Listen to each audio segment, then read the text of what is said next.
Hello friends, स्वागत है आप सबका एक बार फिर से हमारे इस YouTube channel Agastya online classes में। आज के इस वीडियो में हम पवनों से संबंधित कुछ महत्वपूर्ण प्रश्नोत्तर देखेंगे। तो चलिए शुरू करते हैं आज का वीडियो। पहला प्रश्न है, क्षैतिज रूप से गतिशील वायु को कहते हैं।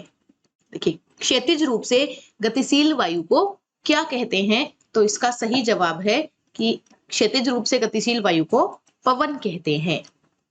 जब वायु क्षैतिज रूप से गतिशील होती है तो उसे पवन कहा जाता है।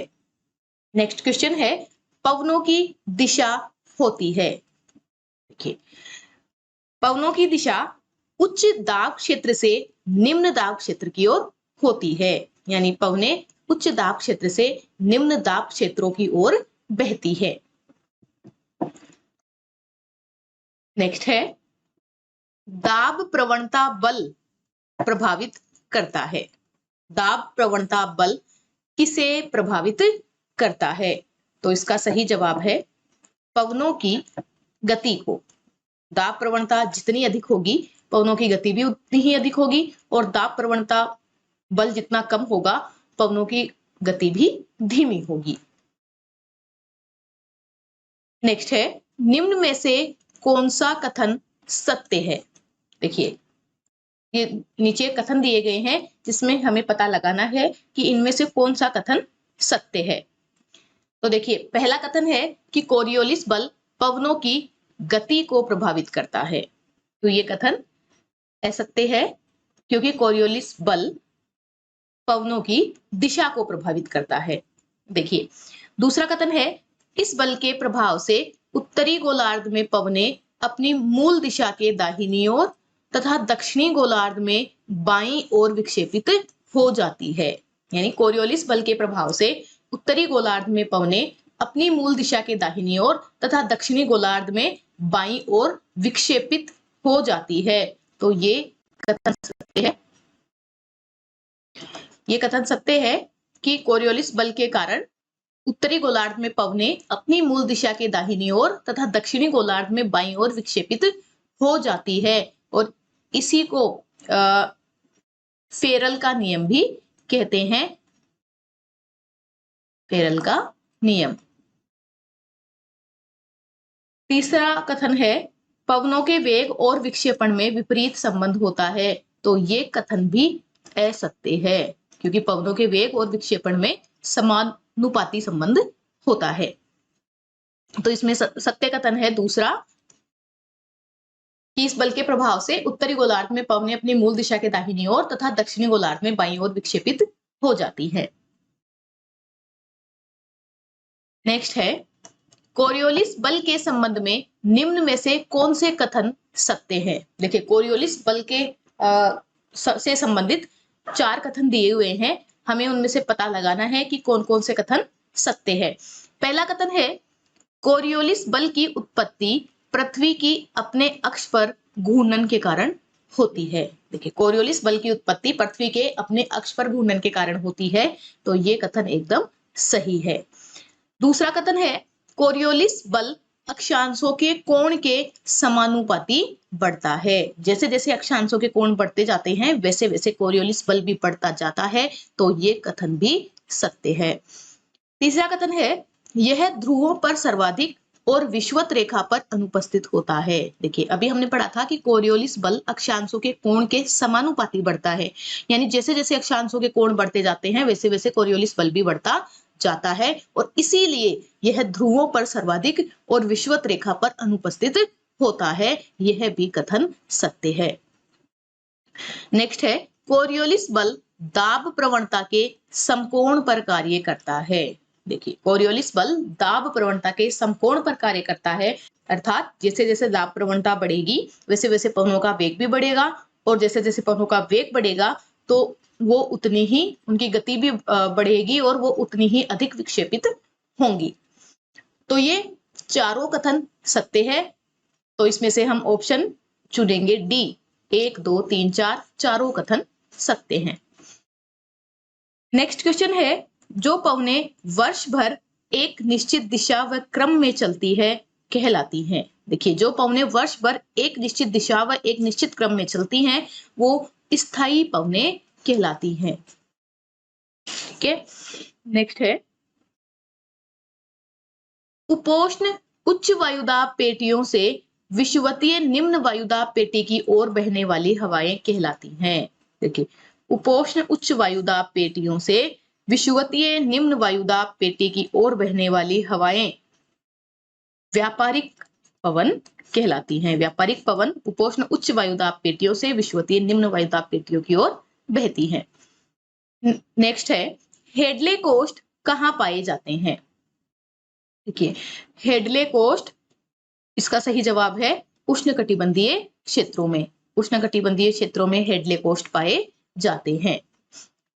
जब पवन ऊर्ध्वाधर प्रवाह करती है तो हम उसे जो पवनें पृथ्वी के धरातल से ऊपर वायुमंडल की ओर और फिर वायुमंडल से वापस पृथ्वी के धरातल की ओर आती है तो ऐसे कोष्ठ बनते हैं। और उष्णकटिबंधीय क्षेत्रों में अर्थात उपोष्ण उच्च वायुदाब पेटियों से विषुवतीय निम्न वायुदाब पेटी के बीच में जो उष्णकटिबंधीय क्षेत्र हैं वहां पर ऐसे कोष्ठ को हेडले कोष्ठ कहा जाता है। नेक्स्ट है उत्तरी गोलार्ध में व्यापारिक पवनों की दिशा होती है।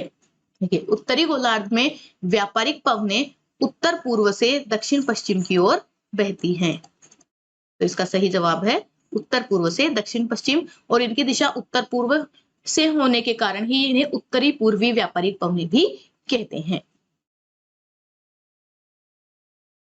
नेक्स्ट है पछुआ पवनें बहती हैं। देखिए, पछुआ पवनें उपोष्ण क्षेत्रों से अधोध्रुवीय क्षेत्रों की ओर बहती है। यानी उपोष्ण कटिबंधीय उच्च वायुदाब पेटी से अधोध्रुवीय निम्न वायुदाब क्षेत्रों की ओर बहती है। नेक्स्ट है फेरल कोस्ट का विस्तार पाया जाता है। देखिए, हेडले कोस्ट उष्णकटिबंधीय क्षेत्रों में पाए जाते हैं। अब है फेरल कोस्ट। तो फेरल कोस्ट उपोष्ण उच्च वायुदाब क्षेत्र से अधोध्रुवीय निम्न वायुदाब क्षेत्र तक पाए जाते हैं। यहाँ पाए जाने वाले कोष्ठ को फेरल कोष्ठ कहा जाता है। नेक्स्ट है ध्रुवीय उच्च वायुदाब क्षेत्र से उपध्रुवीय निम्न वायुदाब क्षेत्रों की ओर चलने वाली पवनें क्या कहलाती है? देखिए, ध्रुवीय उच्च वायुदाब क्षेत्र से उपध्रुवीय निम्न वायुदाब क्षेत्रों की ओर चलने वाली पवनें क्या कहलाती हैं? तो इसका सही जवाब है ध्रुवीय पवनें। नेक्स्ट है जिन पवनों की दिशा में मौसम अथवा समय के अनुसार परिवर्तन होता है कहलाती हैं। अर्थात वे पवनें जिनकी दिशा में मौसम अथवा समय के अनुसार परिवर्तन हो जाता है वो पवनें क्या कहलाती हैं? तो इसका सही जवाब है सामयिक पवनें। समय समय पर जो अपनी दिशा में परिवर्तन कर लेती हैं उन्हें सामयिक पवनें कहा जाता है। नेक्स्ट है मानसूनी पवनें किस प्रकार की पवनें हैं? देखिए, मानसूनी पवनें 6 महीने समुद्र से स्थल की ओर और 6 महीने स्थल से समुद्र की ओर बहती है। अर्थात मौसम या समय के अनुसार अपनी दिशा में परिवर्तन करती है, इसलिए मानसूनी पवनें सामयिक पवनें हैं।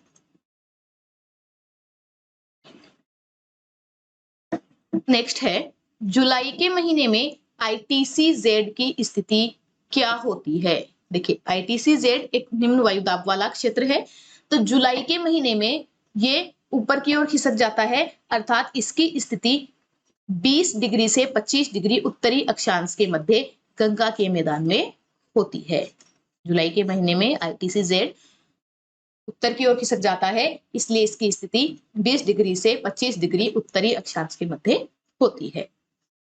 नेक्स्ट है किसी स्थान विशेष में तापीय भिन्नता के कारण उत्पन्न होने वाली पवनें कहलाती हैं। देखिए, किसी स्थान विशेष में तापीय भिन्नता के कारण उत्पन्न होने वाली पवनें स्थानीय पवन कहलाती है। नेक्स्ट है घाटी समीर बहती है।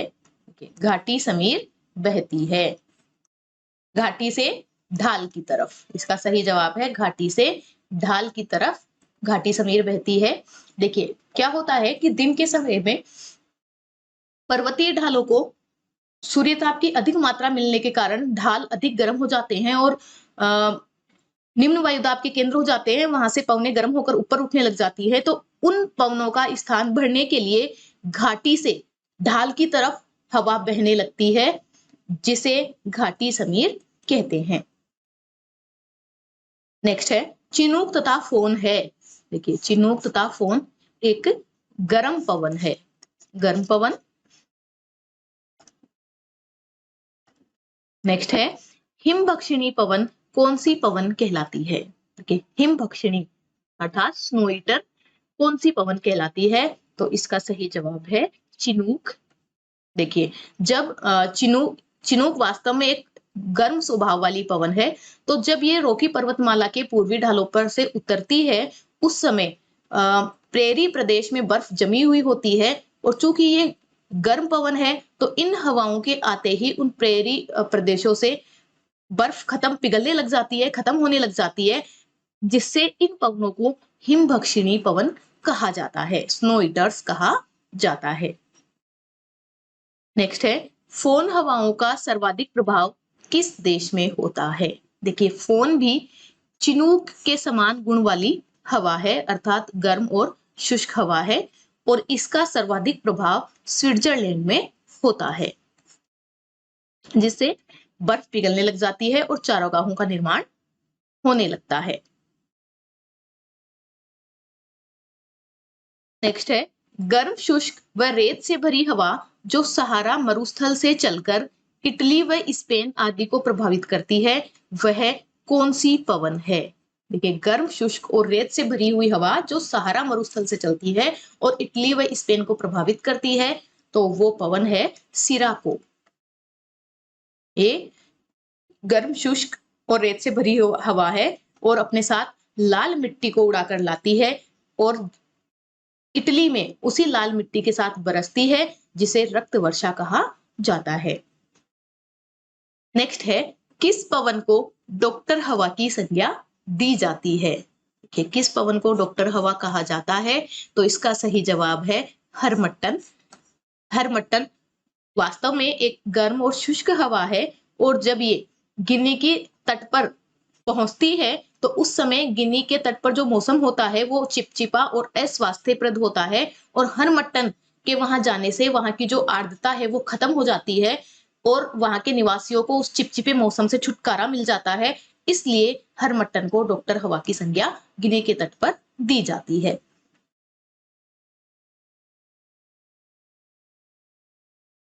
नेक्स्ट है निम्न में से कौन सी पवन ठंडी पवन है? देखिए ये जितने भी जो 4 पवनें नीचे दी हुई है उनमें से एक पवन ठंडी पवन है, तो उसमें से ठंडी पवन है बोरा। बोरा वास्तव में एक ठंडी पवन है। नेक्स्ट है उत्तरी भारत और पाकिस्तान के मैदानी भागों में गर्मियों में चलने वाली गर्म व शुष्क पवन कौन सी है? तो इसका सही जवाब है लू। उत्तरी भारत और पाकिस्तान के मैदानी भागों में गर्मियों में चलने वाली गर्म व शुष्क पवन है लू। नेक्स्ट है अरब के रेगिस्तान में चलने वाली गर्म व शुष्क हवा है। अरब के रेगिस्तान में गर्म और शुष्क हवा जो बहती है उसे सिमूम कहते हैं, तो इसका सही जवाब है सिमूम। नेक्स्ट है 40 डिग्री दक्षिणी अक्षांश के पास पछुआ पवनों को कहा जाता है। 40 डिग्री दक्षिणी अक्षांश के पास पछुआ पवनों को गरजती चालीसा कहा जाता है, क्योंकि दक्षिणी गोलार्ध में महासागर का विस्तार अधिक होने के कारण वहां पर पछुआ पवनें प्रचंड वेग के साथ बहती है, जिसे गरजती चालीसा कहते हैं। नेक्स्ट है भयंकर पचासा क्या है? भयंकर पचासा, तो भयंकर पचासा 50 डिग्री दक्षिणी अक्षांश के पास पछुआ पवन है। यहाँ पर वो प्रचंड वेग के साथ बहती है, जिसे भयंकर पचासा कहते हैं। नेक्स्ट है 60 डिग्री दक्षिणी अक्षांश के पास पछुआ पवनों को कहा जाता है। तो 60 डिग्री दक्षिणी अक्षांश के पास पछुआ पवनों को चीखती साठा कहा जाता है। नेक्स्ट है ताप लहरी किन पवनों को कहा जाता है। देखिए ताप लहरी के नाम से ही पता चल रहा है कि ये एक गर्म पवन है और ताप लहरी लू को कहा जाता है। उत्तरी भारत और पाकिस्तान के मैदानी भागों में गर्मियों में चलने वाली एक गर्म पवन है लू, जिसे ताप लहरी भी कहा जाता है। नेक्स्ट है ब्लिजर्ड पवनों को अन्य किस नाम से जाना जाता है। ब्लिजर्ड जो पवन है उसे दूसरे किस नाम से जाना जाता है, तो इसका सही जवाब है ये नॉर्दर्न और बुरान। संयुक्त राज्य अमेरिका में इन्हें नॉर्दर्न के नाम से और साइबेरिया में इन्हें बुरान के नाम से जाना जाता है। नेक्स्ट है बोरा, ब्लिजर्ड व मिस्ट्रल पवनों में क्या समानता है। इन तीनों पवनों में एक समानता है, बोरा, ब्लिजर्ड व मिस्ट्रल। तो देखते हैं इनमें जो समानता है वो ये है कि ये तीनों ही पवनें ठंडी, शुष्क व तेज गति से चलने वाली हवाएं हैं। अर्थात बोरा, ब्लिजर्ड व मिस्ट्रल तीनों ही ठंडी, शुष्क व तेज गति से चलने वाली हवाएं हैं।